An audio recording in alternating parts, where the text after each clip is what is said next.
Today, I'm going to walk you through how to connect Microsoft Outlook to Mailchimp using Zapier. By the end of this tutorial, you'll have an automation that links both platforms together so information from Outlook can automatically flow into Mailchimp without you having to manually copy anything over. This is a huge time saver if you regularly manage contacts, leads, or email activity across both platforms. Let's get started. First, open your browser and head over to Zapier. Zapier is an automation platform that connects apps together without requiring any coding. Think of it as a bridge between Outlook and Mailchimp that helps them communicate automatically behind the scenes. Once you're on the site, log into your Zapier account. If you don't already have one, you can quickly create a free account before continuing. Make sure you also have access to both your Microsoft Outlook account and your Mailchimp account because Zapier will ask you to connect them during setup. After logging in, look near the top left and click Create, then choose Zap. A Zap is simply Zapier's name for an automated workflow. One app acts as the trigger and the other performs an action automatically. Inside the setup screen, you'll see a field where you can describe the automation you want to create. Type something like Outlook to Mailchimp. Zapier usually understands what you want and begins suggesting the workflow structure automatically, which makes setup much easier for beginners. Now it's time to connect Outlook first. Zapier will prompt you to sign in to your Microsoft account. Go ahead and enter your Microsoft credentials. During this step, Microsoft may ask you to approve permissions.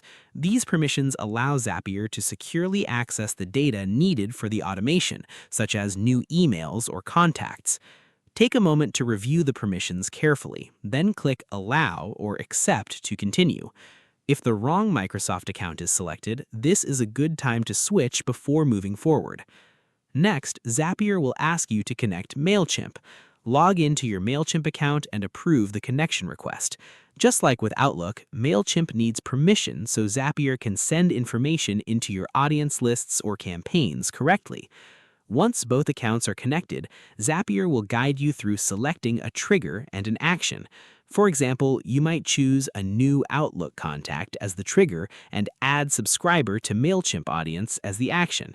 This means anytime a new contact appears in Outlook, Zapier automatically adds them to Mailchimp for you. After choosing the workflow, Zapier will usually ask you to map fields between the apps. This simply means matching information like email address, first name, or company name from Outlook to the correct fields inside Mailchimp. Take your time here because accurate mapping keeps your subscriber data organized. Now run the test step. Zapier includes a built-in testing tool that checks whether Outlook and Mailchimp can communicate with each other successfully. If the test passes, you'll see a confirmation message showing that the automation works properly. If something fails, don't panic. Double-check that you connected the correct accounts and approved all permissions. Sometimes reconnecting an account or refreshing the page fixes the issue immediately. Once everything looks good, click Publish or Turn on Zap. This activates your automation so it can start running in the background automatically. And that's it. You've successfully connected Microsoft Outlook to Mailchimp using Zapier. From now on, your workflow can run automatically, helping you save time and keep your contacts organized without repetitive manual work. If you found this tutorial helpful, don't forget to leave a like and subscribe for more simple Mailchimp and automation tutorials. Thanks for watching, and I'll see you in the next video.